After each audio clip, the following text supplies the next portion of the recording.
নমস্কার বন্ধুরা, cook it with কৃষ্ণার চ্যানেলে আসার জন্য সবাইকে জানাই স্বাগত। আজ বানাবো আবারও আলুর চিপস। তবে এই চিপসটা একটু অন্য ধরনের, কিন্তু খেতে কিন্তু দারুণ হয়। প্রথমে আমি 3টে আলু আগে থাকতেই খোসা ছাড়িয়ে প্রেসার কুকারে সেদ্ধ করে নিয়েছি। এরপরে একটা আলু ম্যাশার দিয়ে ম্যাশ করে নিয়ে মিক্সির জারের মধ্যে নিয়ে পেস্ট করে নেব।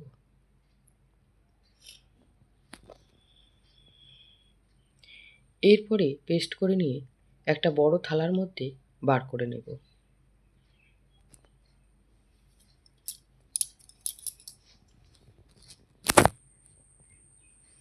এতে দেব একটা বাটির হাফ বাটি চালের গুঁড়ো, আতপ চালের গুঁড়ো, বলতে পারেন 100 গ্রামের মতো। তারপরে দিয়ে দেব ওই বাটিরই হাফ বাটি কর্নফ্লাওয়ার।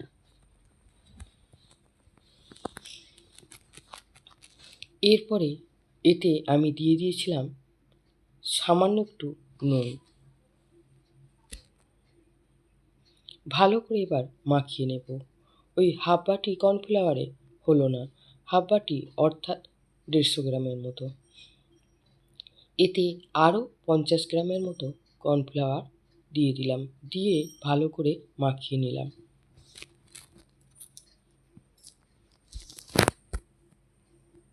তবে আমি যতটুকু চালের গুঁড়ো আর কর্নফ্লাওয়ার নিয়েছি, তাতে আরও একটু চালের গুঁড়ো নিলেই ভালো হতো। যেহেতু প্রথমবার করছি, আন্দাজ নেই, তাই আমি নিজের মতন নিলাম। আলুর সাইজটা তো সমান হয় না, কেউ নেয় একটু বড়, আবার ছোট। আলুতে অল্প আমি জল দিয়ে 2 চামচের মতো জল দিয়ে পেস্ট করেছিলাম। এরপরে সেই পেস্টটাকে ভালো করে এইভাবে মেখে নিলাম। মেখে নিয়ে যেভাবে রুটির লেচি করে সেইভাবে লেচি করে নিয়ে ভালো করে কর্নফ্লাওয়ার লাগিয়ে বেলে নিলাম। খুব আলতো হাতে বেলতে হবে, আলুর কোনো চিট নেই। আর এদিকে চাল গুঁড়ি আর কর্নফ্লাওয়ার দুটো আলুর সঙ্গে মিশে ময়দার মতো কিন্তু অতটা চিটালো হয় না, তাই আলতো হাতে নিয়ে এইভাবে বেলে নিতে হবে। ভালো করে কর্নফ্লাওয়ার দিয়ে স্ল্যাবের মধ্যে বিছিয়ে নিয়ে তারপরে বেলতে হবে। এটা আমার এই চিপস করাতে অভিজ্ঞতা থেকেই বললাম।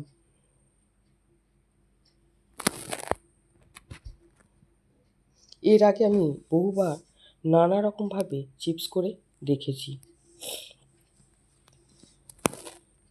এরপরে ভালো করে পাতলা করে বেলে নিয়ে একটা ছোট গ্লাস দিয়ে এইভাবে গোল গোল করে কেটে নিলাম। আপনাদের কাছে যদি কাটার থাকে কেটে নিতে পারেন, আমার কাছে নেই, তাই আমি এই ছোট গ্লাস দিয়ে কেটে নিলাম। ছোট বাটি থাকলেও তা দিয়েও কেটে নিতে পারেন, বা অন্য কোনো শেপ করতে চাইলে করতে পারেন, কিন্তু এটা গোল গোল করলেই বেশি দেখতে ভালো লাগে। এরপরে যে এক্সট্রা যেটা ছিল সেটা আমি তুলে জড়ো করে নিলাম। এরপরে চিপসগুলোকে তুলে নিলাম। এতটাই আঠালো যে দেখুন, আমি ভালো করে কর্নফ্লাওয়ার দিয়ে বেলেছি, তাতেও অনেকগুলো উঠল না, সেগুলো ছেড়ে দিলাম। যেগুলো উঠল সেগুলো তুলে নিলাম।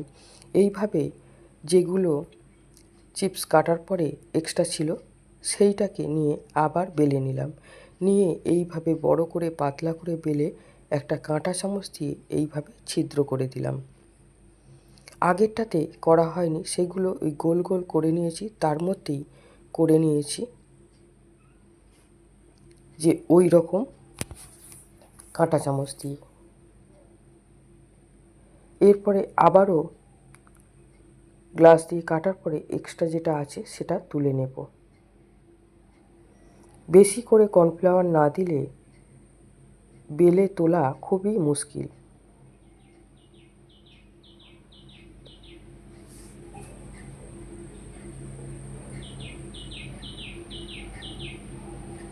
এরপরে এই যে থালার মধ্যে তুলে নিয়েছি, তুলে নিয়ে যেগুলো আগে করেছিলাম কাঁটা চামচ দিয়ে ছিদ্র করা হয়নি, সেইগুলো এইভাবে ছিদ্র করে নেব।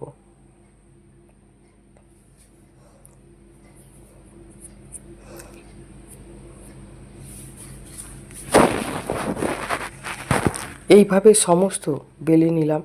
বেলে নিয়ে গ্লাস দিয়ে কেটে নিয়ে গ্যাসের উপরে একটা কড়া বসিয়ে গ্যাস জ্বালিয়ে বেশ খানিকটা সাদা তেল দিয়ে দিয়েছি। দেখিয়ে দিলাম আমি কতগুলো বেলেছি। আরও আমি করতে করতে অনেকটাই বেলে করেছি। এরপরে কড়াইতে তেল গরম হয়ে যাওয়ার পরে মিডিয়াম আঁচে নিয়ে আমি চিপসগুলোকে ভেজে নিলাম উল্টে পাল্টে কড়া করে। আমার এতদিনের চিপস বানানোর অভিজ্ঞতা থেকে আমি বলছি, চিপস বানাতে গেলে সবথেকে বড় হচ্ছে আলুর চিপস বানান বা এই কর্নফ্লাওয়ার, আলু আর চালগুঁড়ি দিয়ে যে কোনো চিপস বানাতে গেলে পাতলা বানাতে হবে। আর হচ্ছে যে তেলের টেম্পারটা মিডিয়াম আঁচে রেখেই ভাজতে হবে, তবে আপনার চিপস হবে। নইলে কিন্তু চিপস হবে না, সে লুচির মতো শক্ত হয়ে যাবে। আমার এই চিপস বানানো যদি ভালো লাগে আমার চ্যানেলে একটা সাবস্ক্রাইব করে দেবেন, লাইক করবেন, কমেন্ট করে জানাবেন। আমার তাহলে বেশ ভালো লাগবে। দয়া করে ভিডিওটা পুরো দেখবেন, তাহলে আপনারা নিজেরাও করতে পারবেন। এরপরে চিপস ভাজা হয়ে যাওয়ার পরে আমি দিয়ে দিলাম উপর থেকে একটু চাট মশলা, আর দিলাম কাশ্মীরি লঙ্কা গুঁড়ো আর বিট লবণ। বিট লবণটা বর্ষার মধ্যে একটু জলজলে হয়েছে, ঢেলা ঢেলা হয়ে গেছে, তাও আমি গুঁড়ো করে দিয়ে একটা গামলির মধ্যে রেখে আর একটা থালা দিয়ে ঢেকে এইভাবে ঝাঁকিয়ে মশলাটাকে মাখিয়ে নিলাম। দেখুন কতটা সুন্দর হয়েছে, কষ্ট করলে কেষ্ট পাওয়া যায়। আমি দীর্ঘ সময় ধরে করলাম, প্রায় 2 থেকে আড়াই ঘন্টা ধরে এই চিপস বানাতে আমার সময় লেগেছে। তবে 2-1 বার করে নেওয়ার পরে অভিজ্ঞতাটা আরও বেশি হবে। দেখেছেন কতটা কুরকুরে ক্রিসপি হয়েছে।